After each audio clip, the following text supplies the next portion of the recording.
Yahoo Fantasy Hour Racing Week 24 in the Tucson Racing League. This is your recap following the Irwin Tools Night Race at the Bristol Motor Speedway. The half-mile concrete oval saw Kyle Busch take the victory when all was said and done.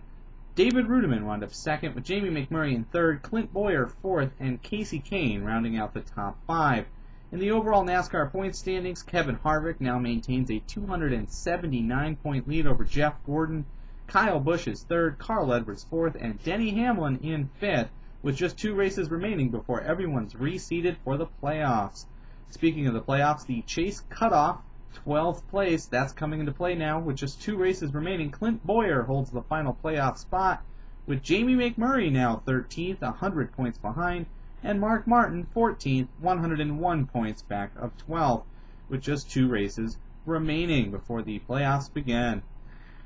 Race notes from the Bristol race on Saturday night. Jimmy Johnson started on the pole. He was dominant early, led a lot of laps. Unfortunately, though, he was wrecked by Juan Pablo Montoya following a restart just before the midway point of the race. This put him behind the wall with damage. He would wind up being the last car running when everything was finished.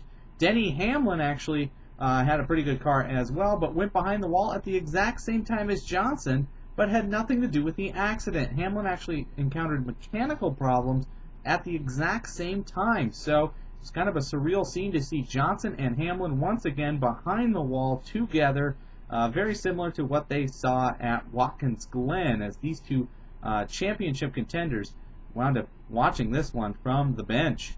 Tony Stewart was another strong driver in the event. He was up front early, led some laps, was chasing Johnson, was looking to be maybe the only contender to take on Johnson as the evening went on, but he picked up some damage from the rear when Tony Raines was unable to slow down with an accident in front of the both of them.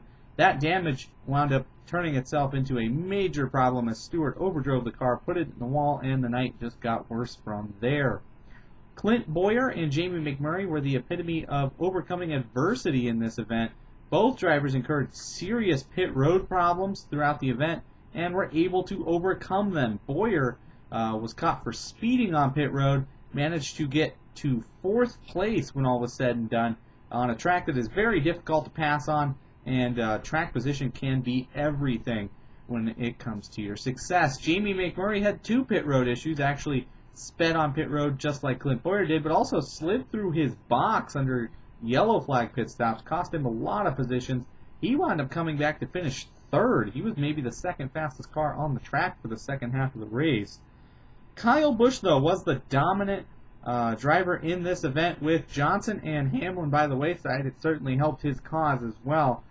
Kyle Busch had already won a truck race at Bristol on Wednesday and the Nationwide Series race on the same track Friday. So by winning the event on Saturday night, he became the first driver in NASCAR history to win all 3 major touring events at the same racetrack in one weekend. So definitely set some history there with the victory on Saturday night. That also leapfrogged him to 3rd in the point standings, and the next driver likely to clinch a playoff spot when all is said and done at Atlanta in 2 weeks. In the Tucson Racing group, the 6th win of the season went to High, Wide, and Handsome with 308 points this week. All 4 drivers were in the top 15. Had Kyle Busch in 1st place, started the winner this week. Also in Group C, had the best C driver this week, Reed Sorensen, who was 15th. And then 2 drivers, Kevin Harvick in 14th and Matt Kenseth in 10th. So a solid week all around for High, Wide, and Handsome. 2nd this week was Greek Thunder with 291 points, just 17 points off of 1st place this week. Greek also started the race winner Kyle Busch, went with Jeff Burton in 16th, Dale Earnhardt Jr. in 13th, and Paul Menard in 21st, threw in 5 qualifying bonus points from Carl Edwards to come home with 291 points and 2nd place. 3rd this week was a tie, Lightning McQueen with 277 points, and Whoa, a Left Turn returned to action this week with 277 points as well. Both teams 31 points out of 1st place. For McQueen, started Edwards in Group A for 12th, then had 2 top 10s in Group B with Casey Kane 5th and Matt Kenseth 10th, and Paul Menard in 21st in Group C, which was actually one of the better C drivers this week. Whoa went a different route. Started Jeff Gordon for 11th in Group A, had 2 top 10s in Group B with Clint Boyer in 4th and Matt Kenseth in 10th, and AJ Allmendinger had a disappointing 31st place finish in Group C, but Tony Stewart chipped in an additional point, and that made it a tie for 3rd. Rounding out the top 5, Hulk Smash with 270 points, just 7 points out of 3rd and 38 points out of 1st. Started Kurt Busch in Group A, got a 9th there, a good finish there. Matt Kenseth was 10th, and Casey Kane was 5th in Group B, and Sam Hornish was 25th in Group C. 6th this week, returning to action as well, was Oh No, a blowout with 266 points, 42 points off the pace. Had Jeff Gordon in Group A for 11th, Clint Boyer 4th, Earnhardt Jr. was 13th, and started the disappointing Scott Speed in 33rd. 7th this week, The Wall always wins, who took a big hit in the points, 73 points out of 1st place, 235 points overall. Started Kurt Busch in Group A, which was 9th, but Group B was Jeff Burton 16th and Joey Logano 18th, and Regan Smith had a very disappointing 30th, including bringing out 2 of his own cautions. Jimmy Johnson chipped in an additional 10 points by winning the pole for The Wall, but this team was way behind when all was said and done. And the final team scoring points this week, 8th place was Team Edwards, the driver, with just 173 points this week, 135 out of 1st place.